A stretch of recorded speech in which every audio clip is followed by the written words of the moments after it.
If you want to remain healthy and live long, then it's absolute that our planet stays healthy. Nothing lasts forever. Nothing stays the same forever.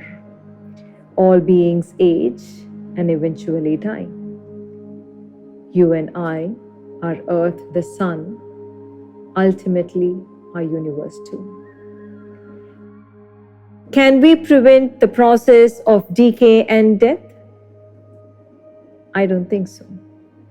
But what does exist in our realm of possibility is to slow down this process of decay and death. Not eternity, but a prolonged life. I don't know how far we can succeed in prolonging the life of our stars, but certainly can slow down the aging process of ourselves and maybe of our precious Earth.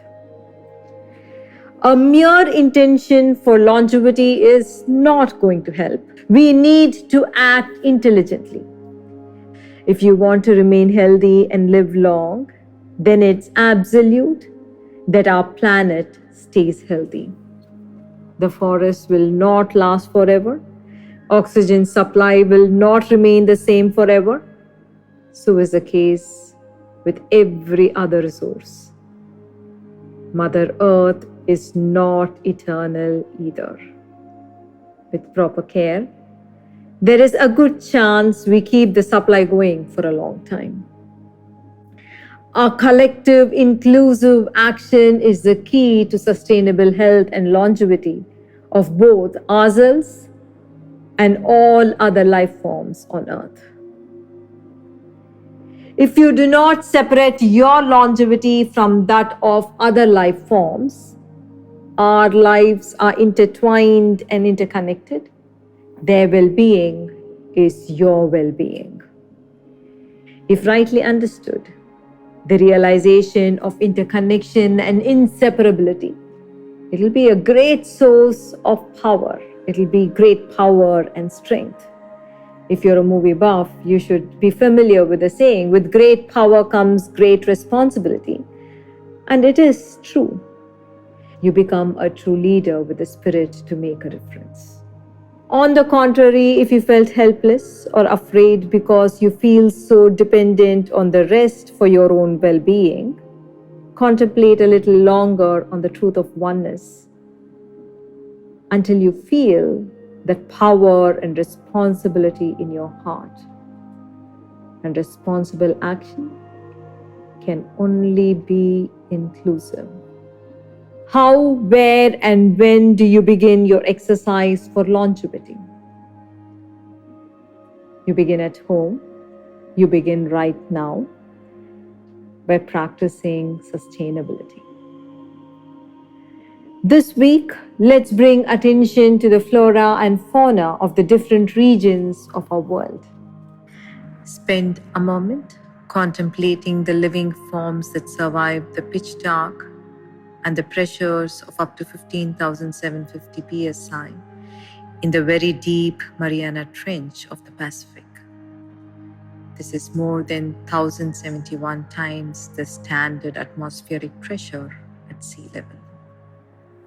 Reflect on the tundra vegetation that survive the thin air of high altitudes. Be surprised by the flight of bar-headed geese that effortlessly soar over mighty Himalayan ranges. If you contemplated enough on the subtle sophistication and adaptive capacities of our fellow creatures that inhabit this earth, you would be lost in admiration. This admiration will eventually turn into love or even worship for them. That's the magical world we live in. Let's pay tribute to the billions of bugs, birds, mammals, reptiles, plants, and trees that lived once, now buried deep under the sea, transformed into fossil fuels. They supported life while alive, and they continue to sustain life even dead. Our dear grandmother Earth, through all those eventful years, appears to have set in motion its own culture. Support and sustain life to the best you can. It wouldn't be an unwise decision to choose the very wise grandmother Earth as your role model. If only you can, and I can, reflect this culture in all our actions, we will have saved our planet. It probably makes one more comfortable to hold on to the ignorant view. It's but human genius that figured a way to extract the fossil fuels, set up complex refineries to process those fuels, invented giant vessels to transport this fuel, discovered the combustion engines for daily commuting, etc. Why do we have to give credit to those decomposed creatures? We should know by now that our giant factory is only a short chain in this whole process. Primary manufacturing happens inside the womb of Mother Earth. It's those decomposed creatures that make your everyday living so seamless. Where do you get all the heat and mechanical energy required to make you a cup of coffee, or to commute to office, or for your communication and entertainment?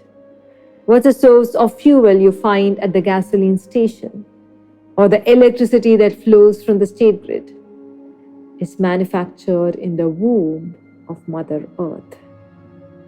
Starting this week, let's practice home sustainability in the form of minimizing the usage of fossil fuels. Let's give a chance for the Earth to replenish herself before we exhaust all her resources. Make a log of your daily fossil fuel consumption, from cooking, commuting, using your fancy lawn mowers to keep your gardens manicured. Contemplate, discuss with your social media buddies, browse the net, figure out ways to reduce fuel consumption. There are tons of simple, convenient alternatives: carpooling, using the metro, public transport, bikes for short distance commuting like the Dutch do, efficient cooking methods, etc. Where there is a will, there is a way. We are not rehearsing a crisis management situation right now. We are collectively and consciously making a choice for the sustainability of our planet. We are attempting to learn new ways of sustainable living. It may appear hard to begin with, but if you remember the greater good your decisions serve, you will find this shift rather easy and comfortable. Please remember, we are all connected. You cannot separate your well-being from that of Mother Earth's. Wish you all the very best in your endeavor to make a difference. Document your progress, post it in your groups so you may inspire more of your kind. Start practicing sustainability at home and be a One Earth citizen.